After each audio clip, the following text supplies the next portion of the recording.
It started as a joke.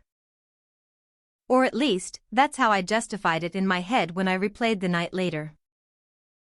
We were at a mutual friend's engagement party, one of those rooftop events in the city that felt like something out of a lifestyle magazine. String lights hung overhead, swaying gently in the summer breeze. The bar glowed with bottles of amber whiskey and sparkling champagne. Music pulsed from hidden speakers, just loud enough to blur conversations into intimate little pockets. Ethan and I had been together for nearly 3 years by then.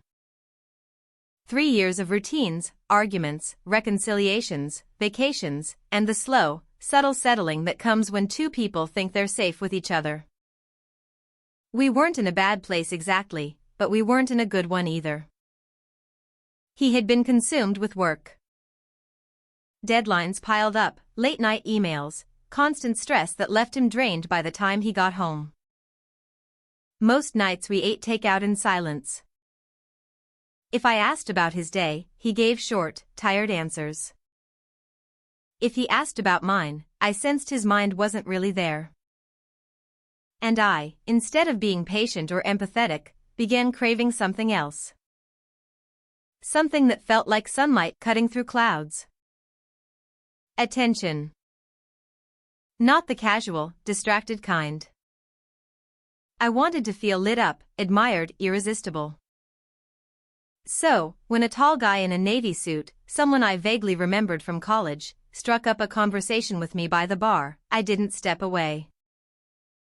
He leaned in close, smelling faintly of expensive cologne. He cracked a joke about how the open bar was more popular than the couple of the hour, and I laughed louder than necessary. I touched his arm without thinking, or maybe I did think, and that was the problem. I let my smile linger too long. I tilted my head in that way I knew made me look more flirtatious. And I didn't even glance across the rooftop at Ethan. Part of me wanted him to notice. To feel a flicker of jealousy. To come over, slide an arm around me, and claim me in front of everyone. I wanted proof that I still mattered to him in that way, proof that he cared enough to fight for me. But he didn't move. He stayed where he was, leaning against the railing with a drink in hand, his posture casual, his expression unreadable. He looked at me, but he didn't react. Later that night, as we left the party, he was quiet. Too quiet. I tried to fill the silence with pointless chatter.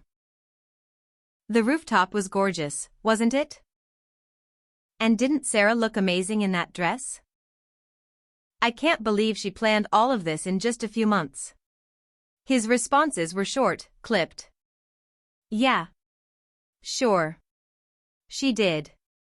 When we got home, I set down my purse and kicked off my shoes. He placed his keys on the counter, then turned to face me. His eyes weren't angry, not even sad. They were steady in a way that made my stomach twist. I saw you tonight, he said simply. I froze.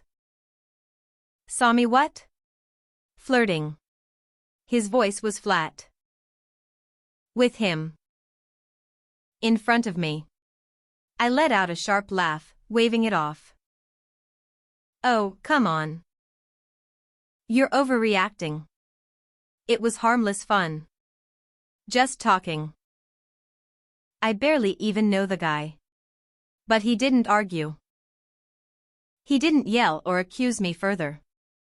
He just nodded slowly, as though something clicked into place in his mind. Okay, he said softly. Nothing. And that was it. No fight. No storm. Just those words, quiet as a gavel hitting wood. The next few days were normal. Unsettlingly normal. He kissed me goodbye before work. He texted me midday to ask what I wanted for dinner. He suggested we watch a movie Friday night. I convinced myself I'd dodged a bullet. That he had let it go. I was wrong. On Friday, I came home from work and froze in the doorway. The apartment felt different. Emptier somehow. On the coffee table sat a neatly folded stack of papers. On top, an envelope with my name written in his handwriting. My hands shook as I opened it. Inside was a single note. I can't be with someone who treats our relationship like a performance for other people. I'm not angry, just done. I hope you find what you're looking for. My vision blurred as I looked beneath the note. There were printed photos, screenshots. Me at the engagement party. Leaning too close to the man in the navy suit. My hand resting on his arm. My head thrown back in laughter. The timestamps showed it all, moment by moment. Ethan hadn't hired someone to spy on me. The photographer had been hired by our friend to capture the event. The proof was accidental, but it was damning. By the time I stumbled into the bedroom, his side of the closet was empty. His toothbrush was gone from the bathroom. The charger he always left plugged in by the nightstand was missing. It felt like the air had been sucked out of the house. I called. No answer. I texted him, apologizing in long, rambling paragraphs. It didn't mean anything. I was just being stupid. I love you. Please talk to me. He never replied. Weeks passed. I scrolled through social media and saw him smiling in photos with mutual friends. Hiking. Traveling. Looking lighter, freer. Happier. One friend, with a look of sympathy, told me, he said he couldn't be with someone who made him feel small. Those words gutted me. Because she was right. My flirting that night hadn't been just about attention. It had been about testing him. Seeing how far I could push without consequences. And I had found the consequence. I replayed that rooftop in my head over and over again. The string lights glowing overhead. The laughter. The man in the navy suit.